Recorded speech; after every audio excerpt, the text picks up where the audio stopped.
Hey everybody, welcome back to We Are Podcast. This is The Act Out, Season 1, Episode 4, Lamar Jones. If this is your first time checking out the podcast network, please head over to your favorite podcast app, Spotify, Stitcher, Podbean, or iTunes, and give We Are Podcast Network a like. And if you get a chance, head over to our social media. All links can be found in the description. You can find us on Facebook, Instagram, and Twitter at /We Are Podcast. And with that said, on to the podcast.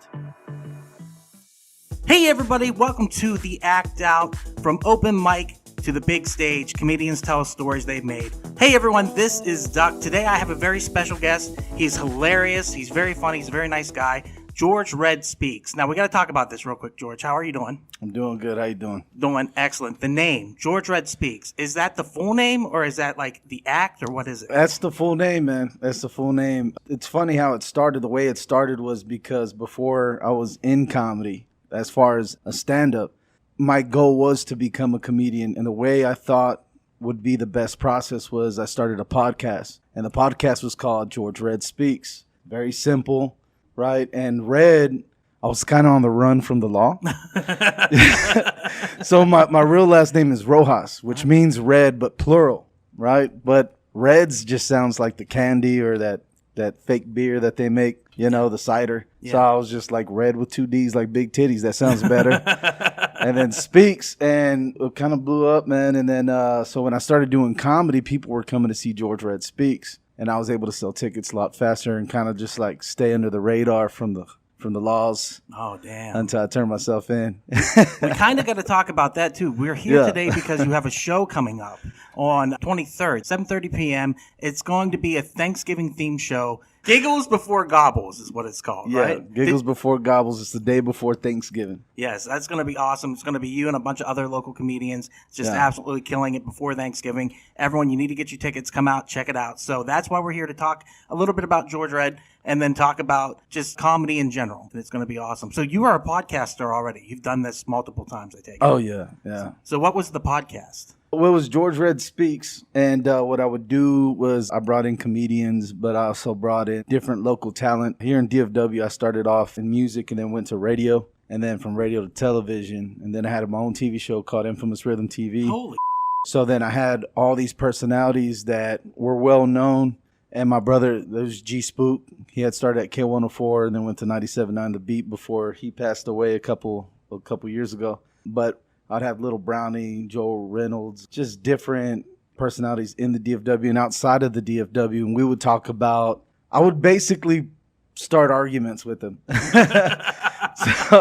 It makes the best radio. It really does. Yeah. So like whatever position they took, I just took the complete opposite and just really, really worked up the room. And sometimes I'd get like 4 or 5 guests at one time and people were throwing stuff at each other.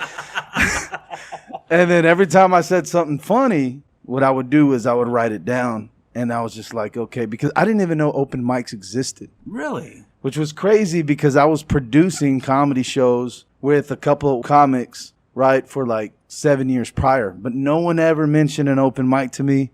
I never told them I wanted to be a comedian. You know, everything was kind of like in my head. And then when I did ask, the funny thing was they were very reserved about information. So I never knew. So my first show, I just booked myself with a couple of other bigger comedians, and I did the main room at the House of Blues. Yeah, we opened up for the Ruby Review Girls, which was a burlesque show, and we did stand-up. That's where I met Jamie Gravy. I booked him. That was the first time I ever booked Jamie. We became very good friends, and there was 1,200 people there. Wow. It's insane. Wow. So you never even hit an open mic before you went on stage for the first time. Did you host? Did you feature? Did you headline? I just opened. You just opened for it? Yeah, I did 7 minutes. Wow. Yeah. 7 minutes. Never been on a stage. I'd been on stage, but I had never done comedy. Never done comedy? Yeah, I had never been on stage to get laughs. Now tell me the truth. Did you crush it or did you bomb? It seemed like everything went well. I mean, everyone told me I did a good job. I mean, that video is still somewhere online somewhere where I'm coming off stage and I'm just like, I finally did it. I'm like high out of my mind, and I'm just like, this is what I'm going to do for the rest of my life. Now, were you nervous before you walked on stage? Or yeah, I'm always nervous. Okay. Yeah. I'm always nervous all the time, you know, and I think when you don't feel those nerves. I'm never nervous if I'm going to do good or not. I know I'm going to do pretty good, because I know my material, right? And all that fear I work out before I get there, right? I was more nervous about trying something new. I was more nervous about, if the people were going to like me, if all the tickets were going to be sold. Yeah. It's a big room to fill, I was more nervous about the production than anything. But of course, I'm nervous about new jokes and stuff like that before I get up there and I start new material. That's kind of a cool place to be. To be producing it and be so busy with all this stuff, you don't really worry about what the main thing is you're going to do, which is host it. You know what I mean? Yeah. And it sounds like you were taking on a whole world of stuff, so that was just an addition too. Yeah. But it sounds like you've been producing stuff for a long time. Is that right? Since I was actually, I lied my way into this club. Oh, yeah? Tell me about it.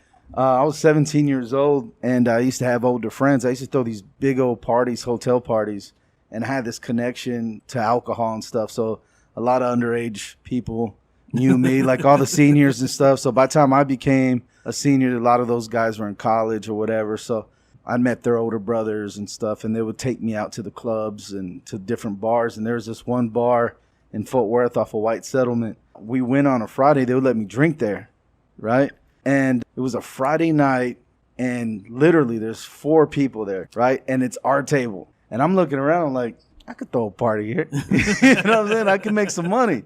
I didn't know what production was, none of that. I was still in high school. And so I went to the only 2 guys that were at the bar, and it's like, hey, which one of y'all guys is the owner? It was an Asian guy named Tony. So he goes, I am, right? He goes, this is my GM, this is Gomez.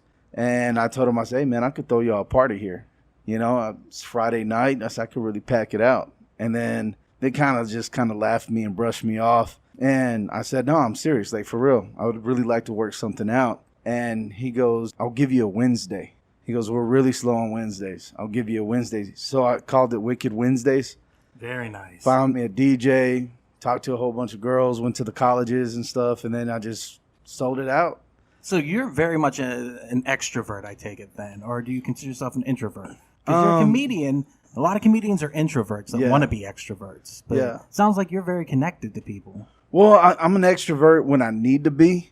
But, like, if I'm at home and I'm around family and I'm just, like, I'm in my own brain. Yeah. That's why none of my relationships work. They're always just like, where you at? I'm like, I'm thinking. I apologize. We're not supposed to swear on this. I'm so sorry. I've been the one cursing up a storm.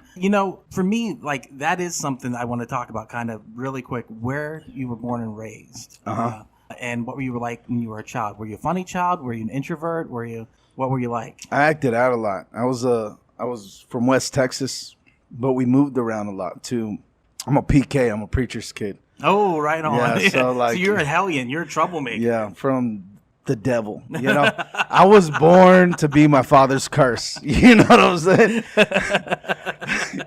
Well, you want to act holy? I got to come over here and your whole career up, I'm sorry, cuz. So anyway, in West Texas, Lubbock, Texas, back then it was a little town, but we traveled all the time, basically lived on the road. So my dad being an evangelist is kind of like, it's very parallel to being a comedian. You live on the road from hotel to hotel. I remember we used to take off and we wouldn't even make it back home until like 3 months later. Oh, wow. Wow. What was that like? Is that why you think you acted out so much? You were looking for attention, or? I don't think I was looking for attention. I just think I was just a goofy kid, and I didn't know where the lines were drawn. Again, I'm always in my head. I wouldn't take in consideration how other people felt, how I was acting. When I acted out, I didn't act out to hurt no one. I never talked back to my parents, like swore at them or nothing like that. My act out was just being a kid, just having fun, Yeah.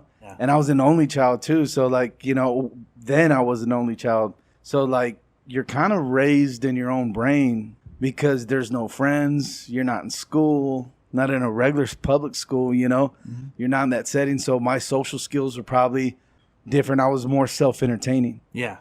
So you were trying to have a good time. I was having a good time. And if people want to come along for the ride, that's totally fine. I was having a good time. They weren't having a good time that I was having a good time. How about the kids that you were around? Like, it sounds like you might have had like a rotating school situation, or kind of like, were you homeschooled, or what was it like? In the beginning, I was homeschooled to like second grade. And then my mom was just like, we got to put this kid in school, man.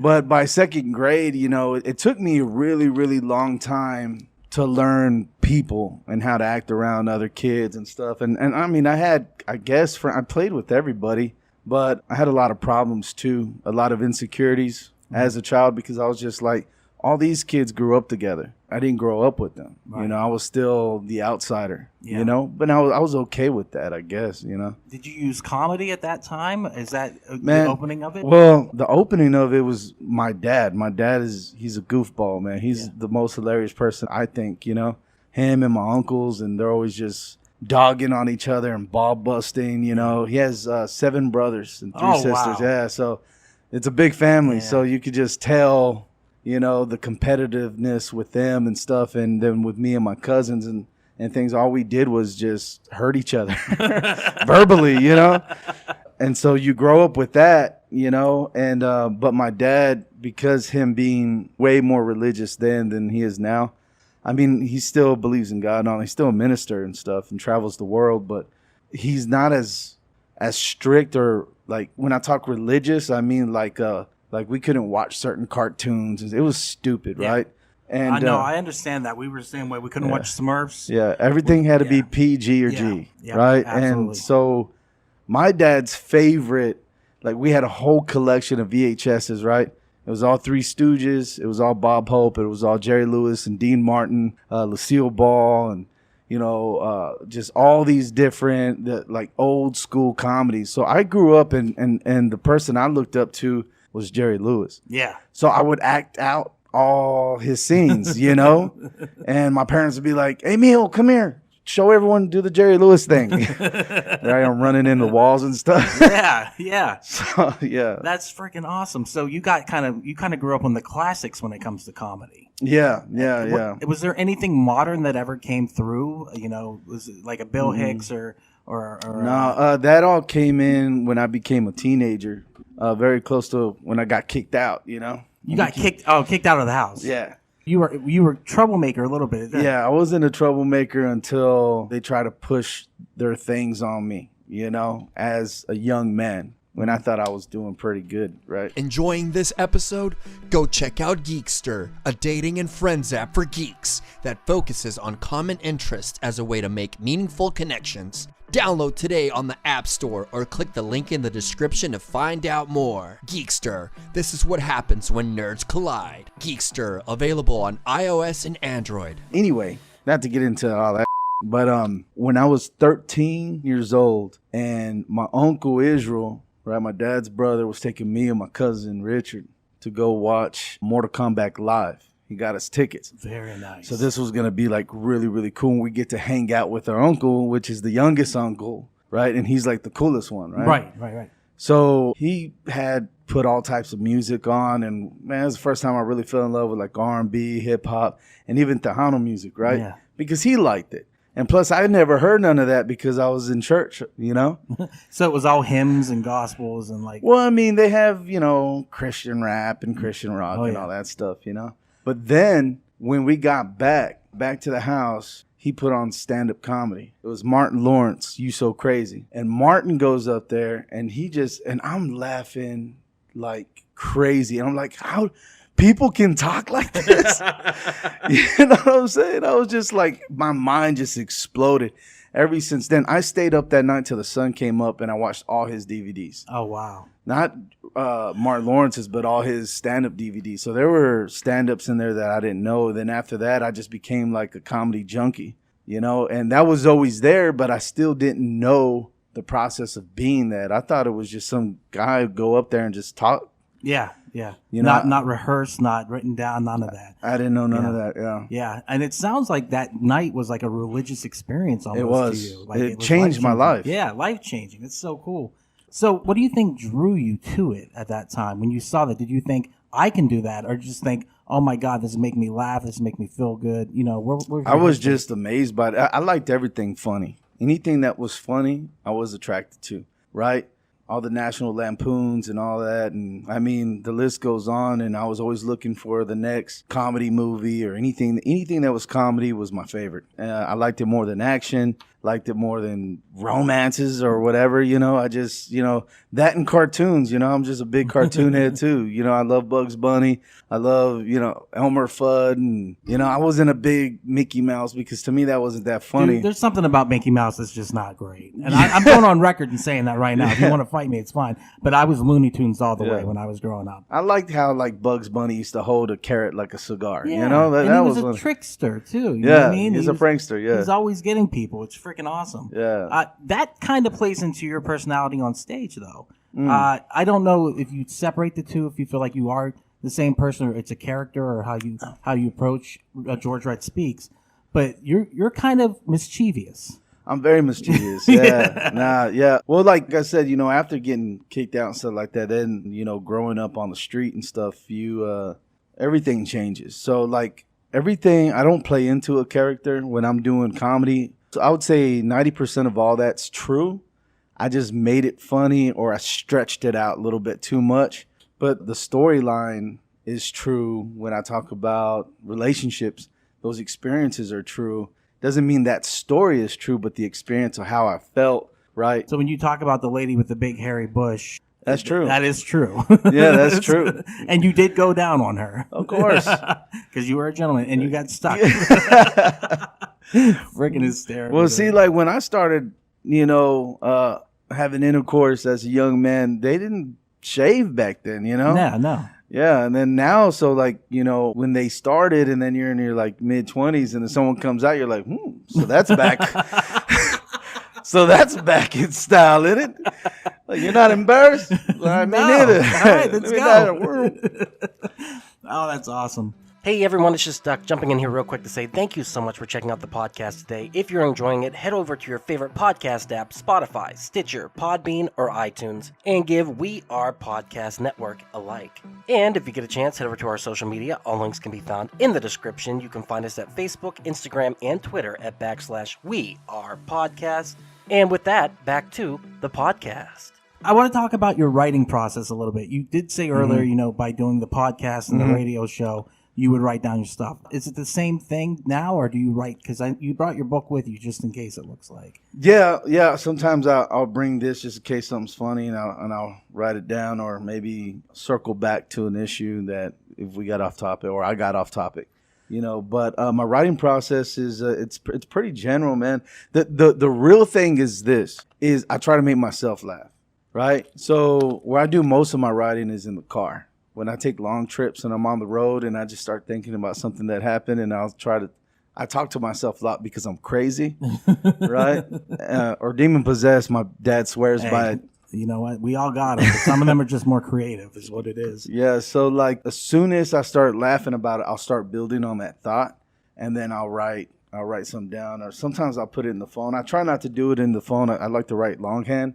And then what I'll do is I'll take that to my friends or whatever and try to make them laugh. Now, this is before I was a comedian. For some reason, I was already acting like one because I couldn't wait to get to the bar.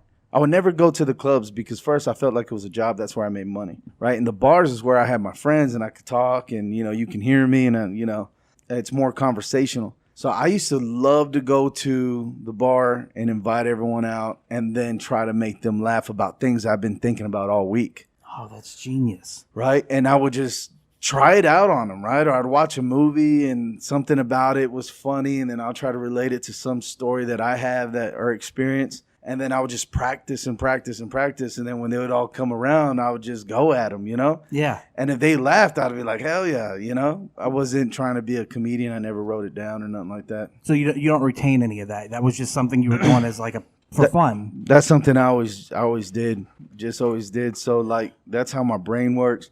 And then there's times where after I write it down or I work it out, then I'll try it on stage. And if it works on stage, I record everything on stage. Audio, I hardly do video, but I definitely have audio going all the time because then I can listen to that and then I'll give myself tags, and then what I'll do is I'm going to put this in my set. I like this one. This is a gold bar right here. So what I'll do is I'll type it out and then I'll add it to the set. And then I'll print out my whole set, right? And I'm a little over 45 minutes right now. So I'll print out my whole set and then I'll just go through it and I'll just start rewriting it, you know, and crossing this out and circling this, or I'm going to try this tonight. Did you find that hard when you memorize it to re-memorize it with the changes, or is that simple for you? Or does that make it exciting to try something new? Well, one thing that I've never done, and everyone's different, and I don't knock anyone for doing this, but one thing I've never done, not even at an open mic, you'll never see me read off my phone or read off a notebook. I go up there and I force myself. I have like a do or die mentality. Like, you're going to get up there, you're going to do it, or you're going to die because you're stupid and you can't remember. You know, so I have to light a fire under my. If I don't do that, then I'll just get lazy, you know, when it comes to memorizing it. So my main thing is I don't want to look stupid. So then I got to just brand it in my brain. So a lot of times I won't even prepare. I won't even think about it till it's time to get up there because I've been preparing the whole time before, you know. And then you get up and it's just like a rocket ship. You just take off. Are you even going to open mics anymore? Is that a thing that you do? Or are you at that point where you're probably at that point where you don't need to anymore, right? I probably don't need to, but I do. You know, I host 2 of the biggest open mics in DFW. Where are those at? One's at Comedy Arena in McKinney on Mondays. We get really, really packed. And what time is it? We started at 8 and sign-ups at 7:30, but you can message me if you want to get a spot, you know, and I'm not strict. I go straight by whoever's in order. You know, I don't play the politic game with nobody when it comes to an open mic. And then I have one in Deep Ellum at Will Call Bar on Tuesdays. Nice. Yeah. And there was a time during the pandemic when no one was really doing it, man. And I had 6 mics going all at once. Oh, wow. Every single day. Wow. So you got a lot of practice in. Yeah. Yeah, I make sure that, you know, I'm on stage at least 5 times a week, you know. And most of the time, sometimes I'll just, even while I'm working, plus I'm hosting all the mics, right? Sometimes I'll go straight 20 days nonstop, you know, 21 days, you know, and even on my days off, like usually it's a Sunday, I'll find something somewhere. Hey, man, give me 10 minutes, you know. And how long has it been you've been doing this? 5 years. 5 years. Well, 3 years out here and 2 years in prison. In prison, you said? Yeah. So I know that you went to jail for a little bit. I went to prison. You went to prison. You went to, and then you joke about that on stage. You tell lots of jokes about that. What was it like? Is that kind of, you got started here and then you went to prison, and then how do you do stand up in prison? Well, this is a really cool story. So, like I said, the same process that I used to do before I was a comedian, and I would just try to make people laugh. That's something that's just natural. Once I find my group of guys, right, or whoever, and everyone knows who I am, whatever, I'll go to rec. I let people know straight up. One thing that I had learned is when you say you're something, everyone expects you to be that. So you put pressure on yourself to have to live up to it, right? So when people, first thing they ask when you're in there, hey, man, what do you do out there in the world, right, in the free world? Well, I'm a comedian. Shut up, bro. You don't even look funny, bro. Well, tell me something funny, right? And I'll be like, I'll tell you something funny when we get out the rec. Why don't you tell some of the guys to come meet me over there at the table or whatever, right? Then you have 5-10 people there.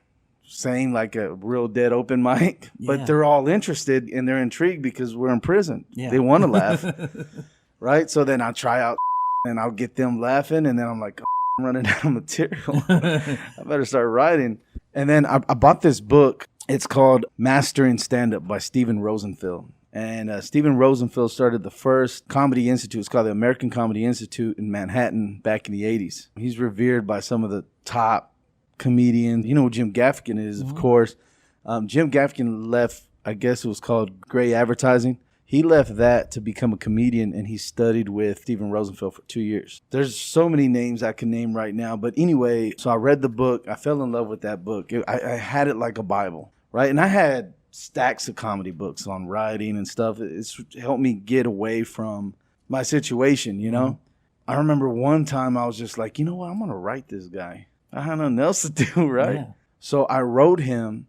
I had called a family member, and I told them, I was like, hey, get me the address to the American Comedy Institute. And he got the address online because it wasn't in the book.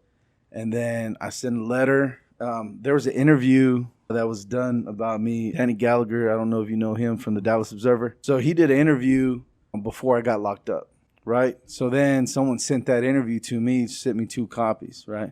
So I sent Steven Rosenfeld 1 copy, so that way he knew I was legit. And I told him why I was in prison and no, whatever. Just it was a long letter, right? I remember my cellie telling me, he's like, you know, he's not gonna read it, bro. You You know? And then I was just like, so what, man? I'm just putting it out there, you know? You never know unless you ask. In a way, you were doing the same thing. You were saying, I'm going to take a chance and just see what happens. Taking a chance, yeah. And then he wrote me back. What'd he say? It was a personal letter from him, straight from him. It wasn't no generalized letter, nothing. He just said he was asking me about different things in prison. And then he said, he goes, are you doing stand-up in prison? Right? He goes, let me know if I can help. Right? Wow. He goes, you really made my day. No. And I still have all the letters. When I got out, they did another interview, Dallas Observer, and they have the letters put out online. So if y'all want to check those out. Very cool. So this whole time I just have this head high on it, right? I'm using the letter from the author of the book as a bookmark to my favorite book. So that constant reminder. Yeah. I was just like, I'm on the right path. And then like 2 days later, I read it again. I was like, oh, he put a question mark. That means I need to write him back. Is there anything I can do to help? So I did it. I told him, I was just like, I'm pretty sure a lot of guys out here, I mean, they would love to see stand-up and it would be beneficial for everyone, for the staff and for the prisoners. We have all the capabilities, and the resources. We have a chapel. We have a stage. There's a PA system. We got people willing to hear. But the thing is, these people, that the guards and all that, they don't talk to me, right? I don't know. I mean, I've asked and they've said no so many times, and I've put out kites and all that stuff and never got a response. So then I got transferred to another unit. I got accepted by Baylor University for this business course, and I got accepted to this private unit out in Cleveland, Texas. I guess he found me and wrote me over there. Oh, wow. And then we started writing, and then he sent me copies of what he wrote, the PP director from the program, and then also the warden. And then one day I get a little slip that says that I got to see the warden. And I'm like, oh, shit. I was like, I don't think they know that I was doing those things. So anyway, I went to go see the warden. And then he starts telling me, he was like, who's this Steven Rosenfeld and stuff? And I told him. And he goes, so you want to do a comedy show here, right?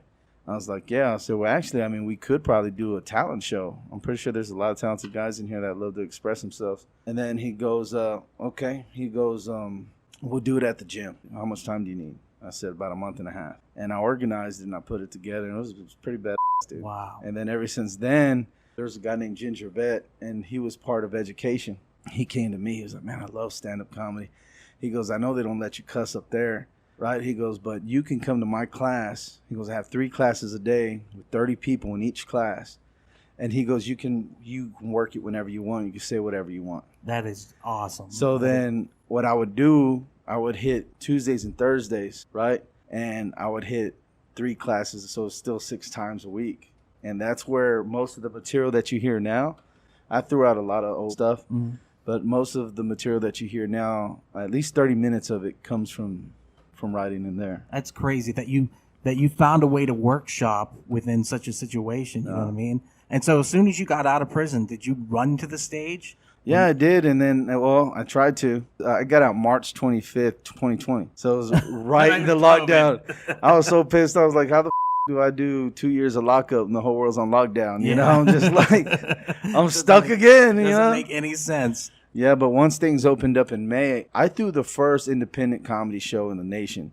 The Improv in Houston threw the first show, was the day before mine in the nation. It was in Houston. And then I threw one out here. It was an old place, and I'm pretty sure you might be familiar with, called Hat Tricks. Yeah, yeah. Yeah, so they were one of the only bars that were still open, and I knew Jason and all them. And we sold, I think we were only allowed 80 people in that building, and we sold out. It was cool. It was a pretty cool show. Tony Casillas was on it. Jamie Gravy was on it. I think Gretchen was on it. It was me, Zach Sprung. It was a fun show. Yeah. Yeah. That's a decent list of comedians right there. So yeah, that would have been a blast. I keep thinking this as we were talking, and I love this story. Thank you very much. What is the craziest show you've ever been part of? Like either the crowd going nuts or just like chaos behind the scenes? What was it? Oh, there's a lot of that, man. There's some. What do you want to hear? You want to hear like the most successful ones, or do you want to hear like the most violent ones, or the most weird ones? Yeah, let's go the weirdest one, I think. Well, that one's kind of violent. All right. Just whichever one you want to tell. It doesn't matter. Well, a lot of the smaller shows are kind of You know, there's different things that happen. But I would have to say the coolest thing that I've done in my career so far is when I got out of prison. I mean, I was producing sometimes 3 shows Friday and Saturday at different locations. So I have this thing called Comedy Junkie Society. So everyone's working. I was keeping all the comedians working that I work with in my network, right? We were gaining some popularity. My name started really kind of moving around. And this was like in November. A guy had saw me headline, and he came up to me and he goes, "Hey man," he goes, "I really like your comedy." And I was like, "That's what's up." He goes, "I'm the president of Number One Tequila for Texas." Oh yeah. Ron White's brother-in-law, is that, or something like that? Well, Ron White's brother-in-law is the main owner. Oh, that's right. Him and Ron White are partners. That's Alex Reymundo. Well, this guy's the president for Texas, and his name's Eduardo, right? And we started chopping it up, and then he was like, "Man, I would love to sponsor some of your events." So I thought that was huge. Yeah. Right? And I was telling him, he was like, "Yeah, we don't even do comedy shows." And I was just like, "It's owned by 2 of the biggest comedians in the world." Yeah, I don't do. Right? And he was just like, "Nah." He goes, "No, especially since the pandemic and stuff." And he was like, "I'd love to, why don't you drop a proposal," right? So I did. I sent it to him, and we started negotiating and stuff. And then he gives me a call. I'm doing a show at this place called Bodega in Fort Worth. He gives me a call, and he goes, "Hey, Alex Reymundo wants to speak with you directly." Now, I grew up watching Alex Reymundo as a young man, you know. He's one of the Latin kings of comedy. Right. You know, it was him, George Lopez, Paul Rodriguez, and Joey Medina, right? I was like, "Yeah, of course." So I talked to one of the comics. I was like, "Man, host the rest of the show, please." I said, "There's an important phone call coming." So I went outside and I was waiting for it. And then my phone rang, and, it was Alex. He was, "Yeah, is this George?" And I was like, "Yeah." He was like, "This is Alex Reymundo." And I was like, "All right." So we started chopping it up. He goes, "I don't know about this deal, man." He goes, "I don't know if it seems like it could work." He goes, "But we were talking for about 30 minutes. He was asking me about my business experience on the producing side and all that, and me as a comedian and stuff." And then he goes, "I have an idea." He goes, "Why don't we move this deal to something more of a hybrid?" And I was like, "What's that?" He goes, "Well, I haven't done comedy this whole pandemic." He goes, "Everything's locked down here in Tennessee." Right? He lives in Nashville. And he goes, "It just didn't feel safe at the time." He goes, "But things are opening back up, and it seems like you got a good handle on Texas." And I was like, "Yeah." And then he goes, "How about," he goes, "I want to kick off my tour." He goes, "Can you put January together for me, and then you open up for me?" Wow. Right? He goes, "Help me kick off my tour," right? I was like, "Yes." He goes, "Great." He goes, "I'll come down in the bus and pick you up, and then we'll just, And I was just like, "I'm already going to be on a tour bus, bro." And then January started, right? And man, he was so open with information, and he was a very nice guy, man. That January, that 1 month we were supposed to do business together, went all the way until the middle of May. Wow. So that was this year or last year? 2021. 2021? Wow. So what was that like? How many places did you perform, Everywhere, dude. Everywhere. Yeah, and I was the one that was putting all the shows together. And this is like when big comedy had started doing things over there in Austin. So they had the Vulcan. Vulcan's real popular with comics. Mostly everyone knows what that is.